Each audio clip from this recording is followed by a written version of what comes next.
Uh-oh. Aw, poor fella. He spent all that time building that crane, installing that programmable block, enabling the park script, and setting up the necessary data values in order to get that script up and running, only to have it blasted away. How did he even get that script working on his crane in the first place? Well, I'm glad you asked.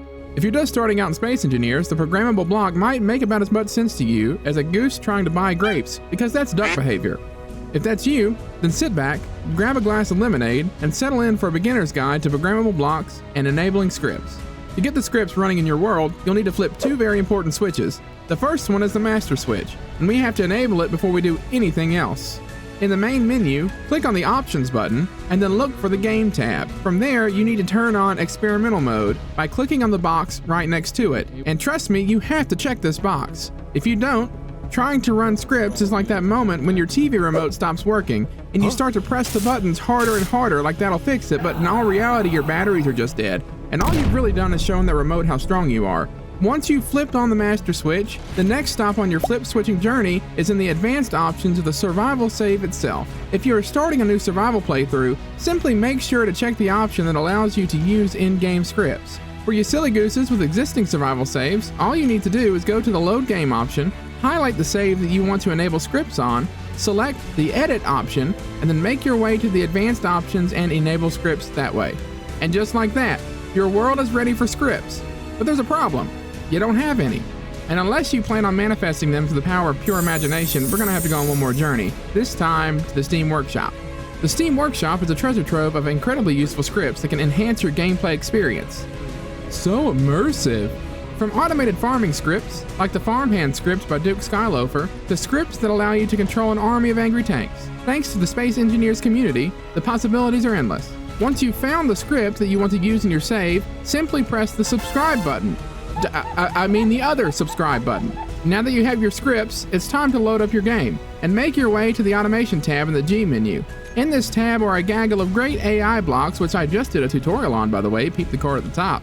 Among these blocks is the Programmable Block, your key to all things script related. The Programmable Block's function is to bring a script to life on whatever grid you end up placing it on. It's basically the block you use when you want to shout, "It's alive!" at your creation, right before it gains sentience and flies into the nearest asteroid, or gets chased out of town by people with pitchforks, whatever happens first. The question now is, how do I tell the Programmable Block which script I want to bring to life?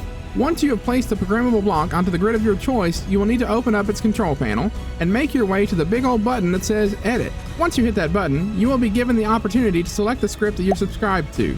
Select that script, and then have the programmable block run it. Here's the thing. Telling the programmable block to run the script is really just the first step. All you're doing is telling it what it needs to focus on. Now comes the admittedly difficult and confusing part. Most, if not all, scripts in Space Engineers require some additional setup in order to get them going. Take, for example, the Park script by Trekkie that poor Rev painstakingly set up on his crane miner. This script has a significant amount of setup involved when getting it going. Thankfully, the super smart engineers that create these scripts often leave us with instructions that we need to make them function on our grids. You'll find them most often within the Steam Workshop description of the scripts. Some of the common setup things that you will have to do is change the name of certain blocks, or creating block groups with a certain name, or messing with the custom data of blocks. You see, every functional block in Space Engineers has this button that says Custom Data. Clicking on this button when you have no scripts running will net you a box as blank as the stares I get when I try to explain the lore of Lord Clang to the cashier at the local grocery store.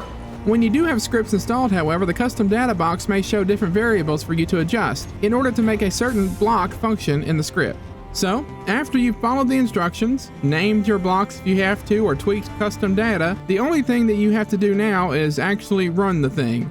You can run a script in a few ways. You can do it manually from the control panel, or sometimes you can use a timer block. To use a timer block, what you do is you will simply set the timer's action to run on your programmable block. You can have it trigger once you press a button, or you can have the timer loop, running the script automatically every few seconds. This is perfect for scripts that need constant updates, like solar panel alignment scripts or inventory management scripts. It's important to note that the bottom right panel of the programmable block gives you real-time updates on what the script is doing. Make sure to check here to see if the script is functioning correctly or experiencing errors. And once you understand the final step, you're on your way to building some incredible things, like cranes, and things to take revenge upon those that blow up your beloved cranes. All that work, tweaking variables, changing the names of rotors and pistons, every block placed with care. The gnome wasn't just a crane, it was my creation, born of love and dedication to the craft, and they stole it from me.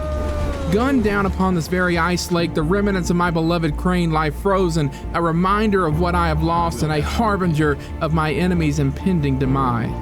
I will shred their armor and leave nothing but scrap metal in my wake. They will rue the day that they messed with the Silly Goose space program. On my orders, show them that the Silly Goose space program is not to be trifled with. Make them pay.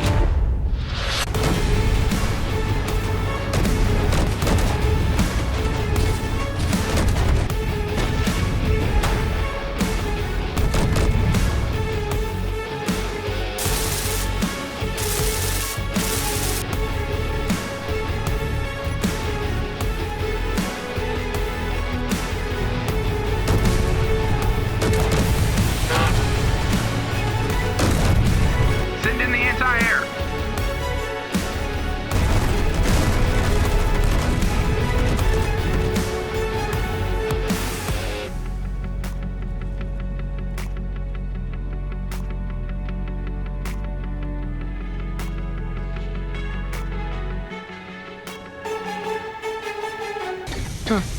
Well, that's taken care of. Now about that ice. And there you have it.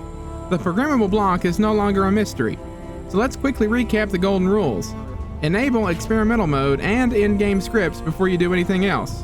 Use the edit button to load scripts from the workshop into the programmable block.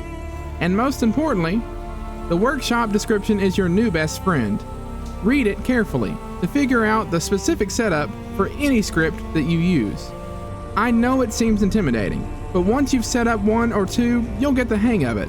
Start with something simple like an airlock script. If this guide helped you out, hit that like button. Or, if you didn't like it, hit that dislike button. And if you did like the video, then you know what to do with the other subscribe button. Let me know in the comments, what's the first script you're going to try? As always, remember that you are loved, and until next time, see you silly gooses. Bye-bye.